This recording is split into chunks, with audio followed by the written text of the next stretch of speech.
प्यारे बच्चों, सुप्रभात। आज हम करेंगे विभिन्न माध्यमों के लिए लेखन पाठ का अगला पार्ट। हमने पहले किया था रेडियो के बारे में, आज हम करेंगे टेलीविज़न। जब हम टेलीविज़न लेखन की बात करते हैं तो यह साफ है कि इसमें दृश्यों की अहमियत सबसे ज़्यादा है, यानी कि दृश्य इसमें सबसे महत्वपूर्ण होते हैं। यह कहने की ज़रूरत नहीं कि टेलीविज़न देखने और सुनने का माध्यम है और इसके लिए समाचार या लेख यानी स्क्रिप्ट लिखते समय इस बात पर खास ध्यान रखने की ज़रूरत पड़ती है कि आपके शब्द पर्दे पर दिखने वाले दृश्य के अनुकूल हों। अभी तक हमने प्रिंट और रेडियो माध्यम के लिए लेखन की शर्तों की चर्चा की, लेकिन टेलीविज़न लेखन इन दोनों ही माध्यमों से काफ़ी अलग है। इसमें कम से कम शब्दों में ज़्यादा से ज़्यादा खबर बताने की कला का इस्तेमाल होता है। इसलिए टीवी के लिए खबर लिखने की बुनियादी शर्त दृश्य के साथ लेखन है। दृश्य यानी कैमरे से लिए गए शॉट्स, यानी कैमरे के द्वारा लिए गए दृश्य जिनके आधार पर खबर बुनी जानी है, यानी दृश्यों के आधार पर खबर का निर्माण किया जाता है या खबर बनाई जाती है। अगर शॉट्स आसमान के हैं तो हम आसमान की बात लिखेंगे, समंदर की नहीं। अगर कहीं आग लगी हुई है तो हम उसका जिक्र करेंगे, पानी का नहीं। ये गतिविधि दी गई है। तो प्यारे बच्चों, ये गतिविधि करनी है सभी को। जो हमारे टेलीविज़न है, न्यूज़ चैनल, आज तक, एनडीटीवी, इन पर जो प्रसारित की जाती हैं रात 9 बजे, वो खबरें सभी को सुननी है। एक दिन बाद एक अलग अलग टेलीविज़न की हर रोज़, और 1 सप्ताह तक या 2 सप्ताह तक ये काम करना है। उसको सुनने के बाद सभी को 200 शब्दों में क्या है, एक रिपोर्ट तैयार करनी है।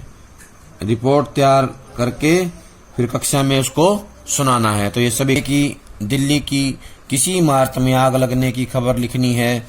अखबार में आमतौर पर इस खबर का इंट्रो कुछ इस तरह का बन सकता है। दिल्ली के लाजपत नगर की एक दुकान में आज शाम आग लगने से 2 लोग घायल हो गए और लाखों रुपए की संपत्ति जलकर राख हो गई। ये आग शॉर्ट सर्किट की वजह से लगी। लेकिन टीवी में इस खबर की शुरुआत कुछ अलग होगी। दरअसल टेलीविज़न पर खबर 2 तरह से पेश की जाती है। इसका शुरुआती हिस्सा, जिसमें मुख्य खबर होती है, बगैर दृश्य के न्यूज़ रीडर या एंकर पढ़ता है। दूसरा हिस्सा वह होता है जहां से पर्दे पर एंकर की तरह या एंकर की जगह खबर से संबंधित दृश्य दिखाए जाते हैं। इसलिए टेलीविज़न पर खबर 2 हिस्सों में बटी होती है, यानी 2 हिस्सों में विभाजित होती है। अगर खबरों के प्रस्तुतिकरण के तरीकों पर बात करें तो इसके भी कई तकनीकी पहलू हैं। फिलहाल हम दिल्ली में आग की जिस खबर की चर्चा कर रहे हैं उसे टीवी में पेश करने के तरीकों पर बात करते हैं। अखबार में जिस तरह का इंट्रो हमने लिखा उसे टीवी में एक एंकर सूचना के तौर पर सबसे पहले पढ़ता है। लेकिन अगर आग लगने के दृश्य हमारे पास हैं तो प्रारंभिक सूचना के बाद हम उसे इस तरह लिख सकते हैं, आग की ये लपटें सबसे पहले शाम 4 बजे दिखी, फिर तेजी से फैल गई। निश्चय ही इस खबर की इससे भी बेहतर शुरुआत हो सकती है, लेकिन दृश्य के साथ बंधे होने की शर्त हर खबर पर लागू होगी। दरअसल टेलीविज़न के लिए लेखन कई तरीके से होता है। चूंकि टेलीविज़न पर खबर पेश करने के तरीकों में लगातार बदलाव आ रहा है, इसलिए इसे लिखने के तरीके भी लगातार बदल रहे हैं। इसे समझने के लिए ज़रूरी है कि हम टीवी पर दिखाई जाने वाली खबरों के प्रचलित ढांचे या फॉर्मेट को समझें। टीवी खबरों के विभिन्न चरण, ये एक महत्वपूर्ण प्रश्न भी है, इसको सभी याद भी करेंगे। टीवी खबरों के विभिन्न चरण कौन कौन से हैं देखें। किसी भी टीवी चैनल पर खबर देने का मूल आधार वही है होता है जो प्रिंट या रेडियो पत्रकारिता के क्षेत्र में प्रचलित है, यानी सबसे पहले सूचना देना। टीवी चैनल पर खबर देने का मूल आधार क्या है? सबसे पहले सूचना देना। सबसे पहले सूचना देना क्या है? ये मूल आधार है। टीवी में भी यह सूचनाएं कई चरणों से होकर दर्शकों के पास पहुंचती हैं। ये चरण हैं फ्लैश या breaking news, dry anchor, phone in, anchor visual, anchor bite, live, anchor package. Flash या ब्रेकिंग न्यूज, सबसे पहले कोई बड़ी खबर फ्लैश या ब्रेकिंग न्यूज के रूप में तत्काल दर्शकों तक पहुंचाई जाती है। इसमें कम से कम शब्दों में महज सूचना दी जाती है। ड्राई एंकर, इसमें एंकर खबर के बारे में दर्शकों को सीधे सीधे बताता है कि कहाँ, क्या, कब और कैसे हुआ। जब तक खबर के दृश्य नहीं आते, एंकर दर्शकों को रिपोर्टर से मिली जानकारियों के आधार पर सूचनाएं पहुंचाता है। फोन इन, इसके बाद खबर का विस्तार होता है और एंकर रिपोर्टर से फोन पर बात करके सूचनाएं दर्शकों तक पहुंचाता है। इसमें रिपोर्टर घटना वाली जगह पर मौजूद होता है और वहां से उसे जितनी ज़्यादा से ज़्यादा जानकारियां मिलती हैं वह दर्शकों को बताता है। एंकर विजुअल, जब घटना के दृश्य या विजुअल मिल जाते हैं तब उन दृश्यों के आधार पर खबर लिखी जाती है जो एंकर पढ़ता है। इस खबर की शुरुआत भी प्रारंभिक सूचना से होती है और बाद में कुछ वाक्यों पर प्राप्त दृश्य दिखाए जाते हैं।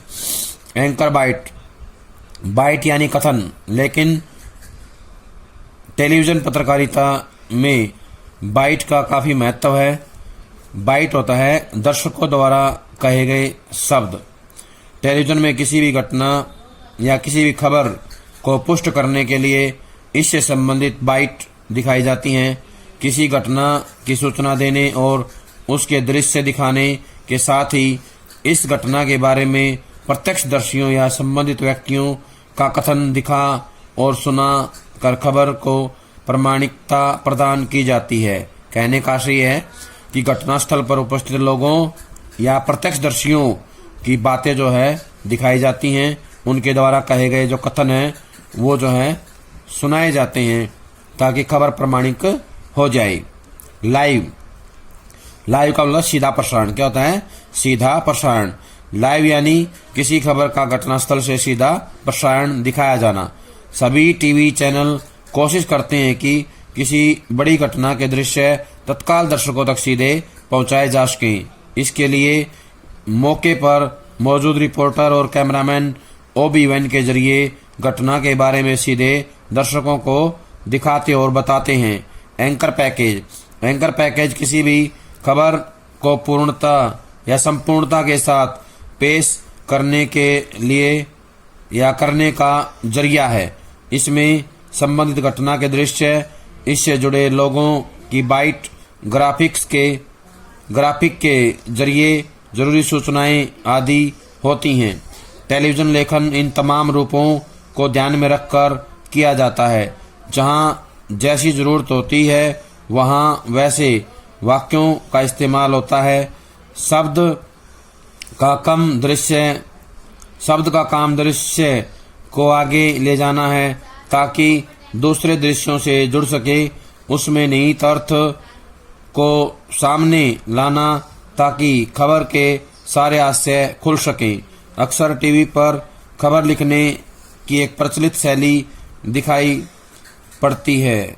पहला वाक्य दृश्य के वर्णन से शुरू होता है, जैसे दिल्ली के रामलीला मैदान में हो रही ये सभा, या फिर जेल में छलांग लगाते बच्चे। इस प्रचलित शैली में आसानी यह है कि बिना किसी कल्पनाशीलता के टीवी रिपोर्टिंग का बुनियादी अनुशासन यानी दृश्य पर लेखन निभ जाता है, लेकिन इसमें शब्दों की भूमिका बेमानी हो जाती है। दर्शक जो अपनी आंख से देख रहा है उसे दोहराने का कोई फायदा नहीं है। कोई कल्पनाशील रिपोर्टर इन्हीं दृश्यों को अपने शब्दों से ज्यादा बड़े मायने दे सकता है। जैसे दिल्ली के रामलीला मैदान में हो रही इस सभा में लोग लाए नहीं गए, अपनी मर्जी से आए हैं। या फिर झील में छलांग लगाते बच्चों के शॉर्ट्स के साथ लिखा जा सकता है, इन दिनों रोज गर्मी से निजात पाने का एक तरीका ये भी है। वैलेंटाइन डे सेलिब्रेशन की खबर लेनी हो और एक दूसरे को बधाई देने का कोई शॉट हो तो इसे कई तरीके से लिखा जा सकता है। इसे प्रचलित तरीके में इस प्रकार लिखा जा सकता है कि वैलेंटाइन डे पर एक दूसरे को बधाई देते ये छात्र। दूसरा तरीका इसको किसी अर्थ से जोड़ने का है। यहीं से रिपोर्टर की दृष्टि सक्रिय होती है और उसकी अपनी समझ भी दिखाई देती है। वह लिख सकता है, भारतीय समाज में आए इस नए चलन से लोग खुश भी हैं और दुखी भी। या फिर यह नई आधुनिकता परंपरावादियों को रास नहीं आ रही। लेकिन टीवी सिर्फ दृश्य और शब्द नहीं होता, बीच में होती है ध्वनियाँ। टीवी में दृश्य और शब्द यानी विजुअल और वॉइस ओवर वीओ के साथ दो तरह की आवाज़ें और होती हैं। एक तो वे कथन या बाइट जो खबर बनाने के लिए इस्तेमाल किए जाते हैं, और दूसरी वे प्राकृतिक आवाज़ें जो दृश्य के साथ साथ चली आती हैं, यानी चिड़ियों का चहचहाना या फिर गाड़ियों के गुजरने की आवाज़, या फिर किसी कारखाने में किसी मशीन के चलने की ध्वनि। टीवी के लिए खबर लिखते समय इन दोनों तरह की आवाज़ों का ध्यान रखना जरूरी है। पहली तरह की आवाज़ यानी कथन या बाइट का तो खैर ध्यान रखा ही जाता है। अक्सर टीवी की खबर बाइट्स के आसपास ही बुनी जाती है, लेकिन यह काम पर्याप्त सावधानी से किया जाना चाहिए। कथनों से खबर तो बनती ही है, टीवी के लिए उसका फॉर्म भी बनता है। बाइट सिर्फ किसी बयान पर नहीं होते जिन्हें खबर के बीच उसकी पुष्टि भर के लिए डाल दिया जाता है। वह दो वॉइस ओवर या दृश्यों का अंतराल भरने के लिए पुल का भी काम करता है। लेकिन टीवी में सिर्फ बाइट या वॉइस ओवर नहीं होते, और भी ध्वनियाँ होती हैं। उन ध्वनियों से भी खबर बनती है या उसका मिजाज बनता है। मिजाज होता है स्वभाव। इसलिए किसी खबर का वॉइस ओवर लिखते हुए उसमें शॉर्ट्स के मुताबिक ध्वनियों के लिए गुंजाइश छोड़ देनी चाहिए। टीवी में ऐसी ध्वनियों को नेट साउंड यानी प्राकृतिक आवाज़ें कहते हैं, यानी वो आवाज़ें जो शूट करते हुए खुद ब खुद चली आती हैं। जैसे रिपोर्टर किसी आंदोलन की खबर ला रहा हो जिसमें खूब नारे लगे हों, वह अगर सिर्फ इतना बता कर निकल जाता है कि उसमें कई नारे लगे और उसके बाद किसी नेता की बाइट का इस्तेमाल कर लेता है, तो यह अच्छी खबर का नमूना नहीं कहलाएगा। उसे वे नारे लगाते हुए दिखाना होगा और उसकी गुंजाइश अपने वीओ में छोड़नी होगी। वीओ होता है वॉइस ओवर। क्या होता है? Voice over. ध्वनियों के साथ साथ ऐसे दृश्यों के अंतराल भी खबर में उपयोगी होते हैं। जैसे किसी क्रिकेट मैच की खबर में वॉइस ओवर खत्म होने के बाद भी कुछ देर तक मैदान में शॉट्स चलते रहें तो दर्शक को अच्छा लगता है। यानी ऐसी खबरें लिखते हुए भाषा में बहुत सब्र की जरूरत होती है। रिपोर्टर सारी बातें खुद बता देना चाहते हैं, जबकि ज़्यादा बेहतर ये होता है कि दृश्य और ध्वनियाँ भी बोलें। छोटे छोटे वाक्यों और सुगठित संपादन से टीवी की अच्छी खबर खिल कर आती है। रेडियो और टेलीविज़न समाचार की भाषा और शैली। दरअसल किसी भी तरह के लेखन का कोई फार्मूला नहीं हो सकता। रेडियो और टीवी पत्रकारिता का भी नहीं।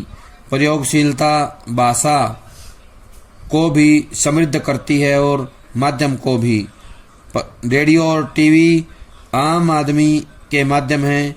भारत जैसे विकासशील देश में उसके श्रोताओं और दर्शकों में पढ़े लिखे लोगों से निरक्षर तक और मध्यम वर्ग से लेकर किसान मजदूर तक सभी हैं। इन सभी लोगों की सूचना की ज़रूरतें पूरी करना ही रेडियो और टीवी का उद्देश्य है। जाहिर है कि लोगों तक पहुंचने का माध्यम भाषा है और इसलिए भाषा ऐसी होनी चाहिए कि वह सभी को आसानी से समझ में आ सके, लेकिन साथ ही भाषा के सत्र और गरिमा के साथ कोई समझौता भी न करना पड़े। इस कारण हमारा यह दायित्व है कि हम आपसी बोलचाल की भाषा का इस्तेमाल करते हैं, उसी तरह की भाषा का इस्तेमाल रेडियो और टीवी समाचार में भी करें। सरल भाषा लिखने का सबसे बेहतर उपाय यह है कि वाक्य छोटे, सीधे और स्पष्ट लिखे जाएं। असल में जब आप खुद किसी चीज़ को ठीक से समझ नहीं पाते तो उसे जटिल तरीके से लिखते हैं। इसलिए आप जब भी कोई खबर लिख रहे हों तो पहले उसकी प्रमुख बातों को ठीक से समझने की कोशिश कीजिए और उसके बाद सोचिए कि अगर आपको यह खबर अपने माता पिता, छोटी बहन और सहपाठी को बतानी होती तो कैसे बताते। रेडियो और टीवी में आप कितनी सरल, संप्रेषणीय और प्रभावी भाषा लिख रहे हैं, यह जांचने का एक बेहतर तरीका यह है कि आप समाचार लिखने के बाद उसे बोल बोल कर पढ़ें। इस प्रक्रिया में आपको स्वयं यह एहसास हो जाएगा कि भाषा में कितना प्रवाह है।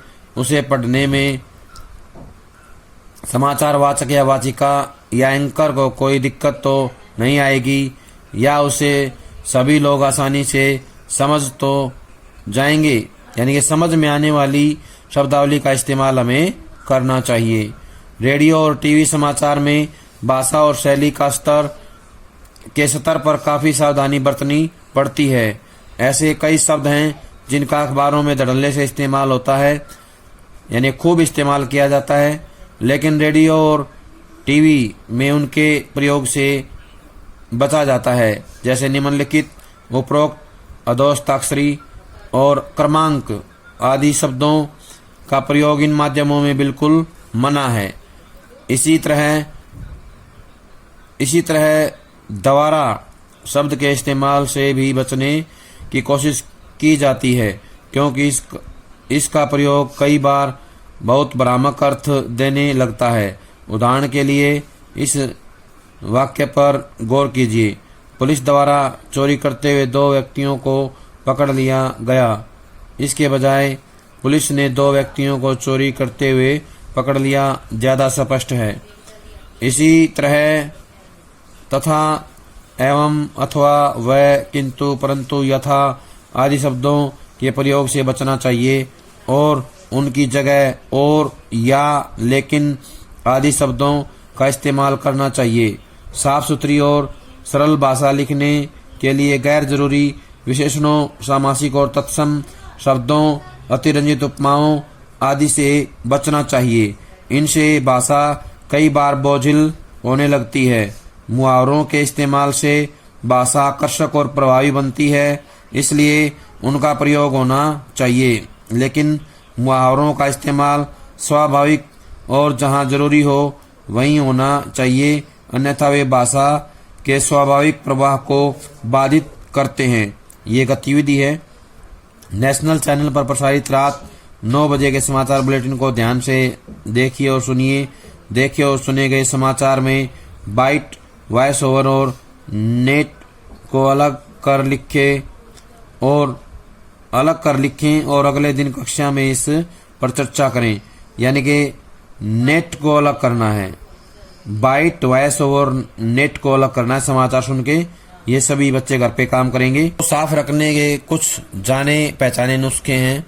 नुस्खे माने होता है उपाय। एक तो वाक्य छोटे छोटे हों, एक वाक्य में एक ही बात कहने का धीरज हो, यानी कि एक वाक्य में एक ही बात कहनी चाहिए, इतना धैर्य बनाए रखें। वाक्यों में तारतम्य ऐसा हो कि कुछ टूटता या छूटता हुआ न लगे, यानी वाक्य में तारतम्य होना चाहिए। जो वाक्य बनाए गए हैं उनमें तारतम्य जरूरी है। तारतम्य का होता है तालमेल। दूसरी बात यह है कि शब्द प्रचलित हों और उनका उच्चारण सहजता से किया जा सके। क्रय विक्रय की जगह खरीद बिक्री, स्थानांतरण की जगह तबादला और पंक्ति की जगह कतार टीवी में सहज माने जाते हैं।